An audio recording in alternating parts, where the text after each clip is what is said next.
ఉన్న బంగారాన్ని విడిపించి ఆ రోజు ఆన్లైన్ రేటుకే మేము కొంటాం. Sharma gold company.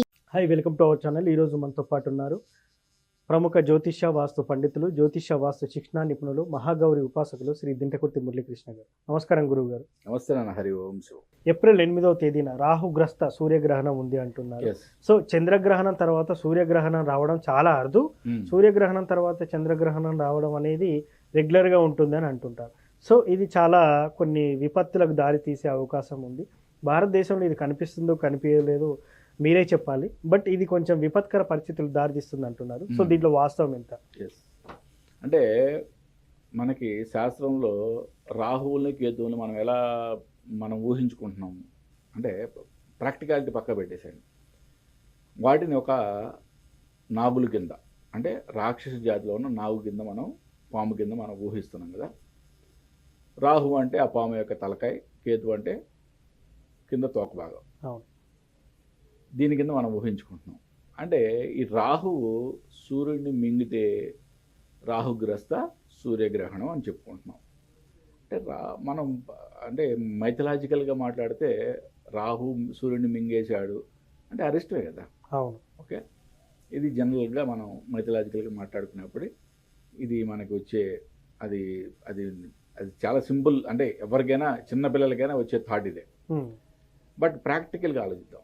ప్రాక్టికల్గా ఆలోచించేటప్పుడు ఇక్కడ సూర్యగ్రహణంలో రాహు కేతు అనేది మనకి నిజంగా కనిపించవు. అంటే ఒక భూమి యొక్క నేడు చంద్రుడి మీద పట్టడము, ఓకే, లేదా భూమికి సూర్యుడికి మధ్యలో చంద్రుడు అడ్డంగా రావడము, అందువల్ల సూర్యగ్రహణం ఏర్పడవచ్చు. చంద్రుడికి సూర్యుడికి మధ్యలో భూమి అడ్డంగా రావడం వల్ల చంద్రగ్రహణం ఏర్పడవచ్చు. ఇట్లా ఉంది కదా. ఇట్లా ఉన్నప్పుడు మరి అసలు రియల్గా ఇది మనకి ఆస్ట్రాలజికల్గా కానీ లేదా డివోషనల్గా కానీ ఏ విధంగా ఉపయోగపడుతుంది అనేది శాస్త్రాల్లో చాలా అద్భుతంగా చెప్పబడింది. ఏ సూర్యగ్రహణమైనా ఏ చంద్రగ్రహణమైనా సరే డివోషనల్గా ఎదగాలి, ఆధ్యాత్మికంగా ఎదగాలి అనే వాళ్ళకి చాలా చాలా చాలా చాలా అద్భుతమైన రోజు. రియల్గా మంత్రోపదేశం బీజాక్షర మంత్రాల గురించి మనం మాట్లాడేటప్పుడు ఎప్పుడు చెప్తారు కదా, గురుముఖత మాత్రమే మీరు మంత్రోపదేశం తీసుకోవాలి అనేది. ఆ మంత్రోపదేశం ఎప్పుడైతే ఇలా గ్రహణం రోజు తీసుకుంటారో దానికి పట్టు ఎక్కువ. చాలా అద్భుతమైన రోజు కింద పరిగణింపబడుతుంది. నెక్స్ట్, ఆల్రెడీ మంత్రోపదేశం తీసుకున్న వాళ్ళకి ఆ గ్రహణ సమయంలో దాన్ని రిపీటెడ్గా పునశ్చరణ చేయడం ద్వారా చాలా అద్భుతమైన దైవికమైన శక్తి మనకి వస్తుందని కూడా మనకి శాస్త్రంలో చెప్పబడింది. అంటే ఇక్కడ మనం మెథలాజికల్గా మాట్లాడాము, ఓకే, సైంటిఫిక్గా కూడా ఆలోచిద్దాము. సైంటిఫిక్గా ఎక్కువగా దీని యొక్క గొప్పతనం ఏంటంటే మంత్ర జపంలో గొప్పతనం ఉంది. మరి ఇప్పుడు రేపు వచ్చే మన రాహుగ్రస్త సూర్యగ్రహణం అసలు ఇండియాలో కనపడుద్దా లేదా? అవును, ఎస్. అసలు ఇది ఇండియాలో ఏమాత్రం కూడా మనకి కనిపించదు. కాబట్టి ఏంటంటే మనం దీనికి సంబంధించిన ఎటువంటి నియమాలు పాటించవలసిన అవసరం లేదు. ఓకే, మరి నేను ఈ మధ్య కొంతమంది చాలా చూస్తున్నాను, కంపల్సరిగా ఈ రాసుల వాళ్ళు, ఈ నక్షత్రం వాళ్ళు ఈ పరిహారాలు చేసుకోవాలి. మనకి మన భారతదేశంలో ఈ గ్రహణ యొక్క ఛాయలు లేనప్పుడు ఎటువంటి పరిహారాలు చేసుకోవాల్సిన అవసరం లేదు. మరి చెప్తున్నా. బట్ ఈ యొక్క అద్భుతమైన అవకాశాన్ని ఆధ్యాత్మికంగా ఉన్నత స్థానానికి వెళ్ళటానికి 100% మీరు దాన్ని ఉపయోగించుకోవాలి. ఓకే, ఏ విధంగా ఉపయోగించుకోవాలి? మనకి 8వ తారీఖున రాత్రి 9:12 మన ఇండియన్ లోకల్ టైంలో స్టార్ట్ అవుతుంది. కానీ కనిపించేది అమెరికా, కెనడాలో కొన్ని రాష్ట్రాలు, అమెరికాలో కూడా కొన్ని రాష్ట్రాలు మాత్రమే కనిపిస్తుంది, నార్త్ అమెరికాలో. 8వ తారీఖు రాత్రి 9:12 స్టార్ట్ అవుతుంది. 11:47 నుంచి తెల్లవారుజాము 1:25 వరకు గ్రహణం యొక్క మెయిన్ పీరియడ్. అంటే అప్పుడు చాలా పవర్ఫుల్ అని చెప్పచ్చు. 9వ తారీఖున తెల్లవారుజాము 2:20 విడుపు. ఓకే, మనం జనరల్గా ఏంటంటే మనకి భారతదేశంలో కనుక గ్రహణం కనబడితే పట్టు స్నానం, ఓకే, విడుపు స్నానం ఇవన్నీ చేస్తాము. కంపల్సరీగా దర్భాసనమే కూర్చోవడం కానీ, గర్భిణీ స్త్రీలు ఉంటే బయటికి రాకుండా జాగ్రత్తలు తీసుకోవడం ఇవన్నీ కూడా చేస్తాం. ఇటువంటి నియమాలు ఏమీ భారతదేశంలో చేయాల్సిన అవసరం లేదు. రెండోది రాహుగ్రస్తం కాబట్టి ఏ నక్షత్రం రాహు నక్షత్రాలన్నిటికీ వాటి శాంతులు చేసుకోవాలి. అవన్నీ కూడా భారతదేశంలో కనిపించదు కాబట్టి ఎటువంటి మీరు పరిహారాలు చేసుకోవాల్సిన అవసరం లేదు. బట్ ప్రతి మనిషి ఓకే 3 నక్షత్రాలు కాదు 27 నక్షత్రాల్లో పుట్టిన ప్రతి మనిషి కూడా అభిజిత్ నక్షత్రంలో ఎవరైనా పుడితే కనుక వాళ్ళకు కూడా ఓకే మొత్తం కూడా ఈ యొక్క మనకి సుమారుగా ఎంత అర్ధరాత్రి 11 గంటల 47 నిమిషాల నుంచి 1 గంట 25 నిమిషాలు అంటే ఆల్మోస్ట్ 1 అవర్ 40 మినిట్స్ అద్భుతమైన టైం ఉంది. ఇక్కడ మీరు ఏ జపమైనా ఏ నామాన్నైనా జపించండి. చాలా 1:1000 1:10,000 ఆ విధంగా మీకు దాని యొక్క పవర్ ఉంటుంది. అంటే గ్రహణం ఇక్కడ లేదు కదా సార్, ఇప్పుడు భారతదేశంలో గ్రహణం లేదు అంటున్నారు. ఆ టైంలో మనం ఎలా మంత్రం జపించవచ్చు మరి? ఆ ఫలితం 1000 రెట్లు ఎట్లా వస్తుంది? మంచి క్వశ్చన్ అన్న. ఓకే, ఇప్పుడు గ్రహణం జరిగేది దాని యొక్క ప్రభావం మన మీద లేదు, కానీ అంటే మనం మెథలాజికల్గా ఏం మాట్లాడుతున్నాం, రాహువు సూర్యుడిని మింగేస్తుంది అంటున్నాం. అంటే ఏదో జరిగిపోతుంది సూర్యుడు లేకపోతే మన కష్టం అని చెప్పి కదా మనం అక్కడ జపం చేయమన్నది, పూజలు మొత్తం ఆపేమన్నారు, జపం చేయమన్నారు.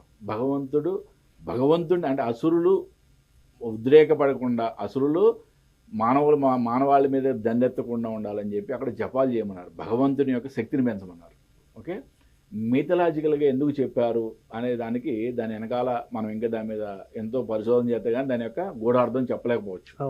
బట్ ఇక్కడ భగవంతుని యొక్క బలం పెంచేది ఎలాగూ జపం ద్వారానే. అంటే భూమండలంలో ఎక్కడైనా జరగని, కానీ జరిగేదైతే అదే కదా.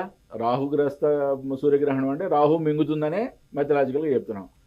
చెప్పినప్పుడు రాహు మింగుతుంది కాబట్టి సూర్యుడు మళ్ళీ వస్తాడో రాడో కాబట్టి సూర్యుడు బయటికి రావాలి కాబట్టి ఆయన శక్తిని ఇవ్వడం కోసం మనం ఈ యొక్క జపాన్ని దారపోస్తున్నాం అని చెప్పి మనం మైథలాజికల్గా స్టోరీల్లో చెప్పుకుంటాం అన్నమాట. అంటే ఎక్కడ జరిగినా కానీ మనకి భారతదేశంలో జరిగితే మనకి అద్భుతమైన ఫలితం. ఓకే, దాంట్లో ఎటువంటి డౌట్ లేదు. ఆ రాహుగ్రస్త నక్షత్రాలన్నీ కూడా కంపల్సరీగా పరిహారాలు చేసుకోవాలి. ఇప్పుడు మన భారతదేశంలో కనిపించట్లేదు కాబట్టి ఎటువంటి పరిహారాలు చేసుకోవాల్సిన అవసరం లేదు. కానీ ఒక 10% 20% దాని యొక్క కాస్మిక్ ఎనర్జీ మన ఇండియా మీద కూడా వచ్చే ఛాన్సెస్ ఉంటాయి కాబట్టి ఆ టైంని మనం ఉపయోగించుకొని ఆ టైంని ఉపయోగించుకొని మైథలాజికల్గా ఆలోచించినప్పుడు సూర్యుడు బయటికి రావాలని సూర్యునికి మనం అనేక జపాన్ని అర్పిస్తున్నాము. మనం ఊర్ధ్వంగా ప్రయాణించడానికి ఆ జప యొక్క బలాన్ని మనం తీసుకుంటున్నాం. సార్, ఇప్పుడు కొన్ని రాసుల వారికి ప్రభావం ఉందని మనం మాట్లాడుకున్నాం ఇందాక. బట్ అది ఇక్కడే కాదు, బై బర్త్ అక్కడ యుఎస్లో అక్కడ కెనడాలో జన్మించిన వారికి ఇది ప్రభావం చూపిస్తుంది అంటున్నారు. దీనిపై మీరేమంటారు? ఎస్ అమెరికాలో బర్త్ అక్కడ పుట్టినా పుట్టకపోయినా కానీ అక్కడే పుట్టాలని కాదు. ఇప్పుడు ఆల్రెడీ అక్కడ ఎవరైతే ఉంటున్నారో వారికి 100% దీని యొక్క ప్రభావం ఉంటుంది. కాబట్టి రాహు నక్షత్రాల్లో పుట్టిన వాళ్ళందరూ కూడా కంపల్సరీగా దాని పరిహారాలు చేసుకోవాలి. పరిహారం ఏం చేసుకోవాలంటే అంటే స్వామివారికి అభిషేకం, శివుడికి అభిషేకం చేయించడం. అంటే ఈ గ్రహణ సమయంలో మొత్తం కూడా పూర్తిగా వీరి యొక్క గోత్రనామాలతో మంత్ర జపాలు చేయించుకోవటం. మంత్రం అంటే గ్రహణం అంతా అయిపోయిన తర్వాత స్వామివారికి ఏకాదశి రుద్రాభిషేకం కానీ లేదా అట్లీస్ట్ ఏకరుద్రాభిషేకం అని కూడా జరిపించిన తర్వాత ఆ తీర్థ జలాన్ని కూడా మళ్ళీ స్వీకరించడం. వీరికి దానికి సంబంధించిన గ్రహానికి సంబంధించిన దానాలు కూడా మా బ్రాహ్మణులకు ఇవ్వడం అనేది చాలా ఇంపార్టెంట్ అయిన విషయం. అంటే దాని ద్వారా ఈ గ్రహణ ప్రభావం అనేది ఆ రాసుల వారికి తగ్గుతుంది. ఎగ్జాక్ట్లీ. సో ఫైనల్గానైతే మంత్ర జపం వీలుంటే మంత్ర జపం చేసుకోవచ్చు. ఈ రాసుల వారు ఎవరైతే దీంతో బాధపడుతున్నారో ఈ పూజ చేసుకుంటే బెటర్గా ఉంటుందని మీరు చెప్తున్నారు. మంత్ర జపం కూడా ఇప్పుడు ఎవరు కూడా ఏ పురాణ మంత్రాలు నేను చాలాసార్లు మీకు మీడియా ద్వారా నేను లక్ష్మీ గణపతి మంత్రాన్ని ఇవ్వడం జరిగింది. మళ్ళీ ఇంకొకసారి ఈ యొక్క అద్భుతమైన అవకాశం, ఎందుకంటే సూర్యగ్రహణం రోజు స్టార్ట్ చేసుకోవడం అనేది చాలా అద్భుతమైన విషయం. ఎవరన్నా నేను ఒక గురుముఖత నేను తీసుకోవాలనుకుంటున్నాను, ఎప్పటి నుంచో తీసుకోలేకపోతున్నాను అనుకునే వాళ్ళు ఈ యొక్క అద్భుతమైన అవకాశాన్ని మరీ నోట్ చేసుకోండి. 8వ తారీఖున అర్ధరాత్రి 11:47 నుంచి తెల్లవారుజామున 9 తెల్లవారుజామున 1 గంట 25 నిమిషాల వరకు సూర్యగ్రహణం యొక్క పూర్తి పవర్ ఉంటుంది. కాబట్టి ఆ యొక్క సుమారుగా 2 గంటల్ని మాత్రం ఈ యొక్క జపాన్ని మీరు రిపీటెడ్గా చాంటింగ్ చేయడానికి ఉపయోగించుకోండి.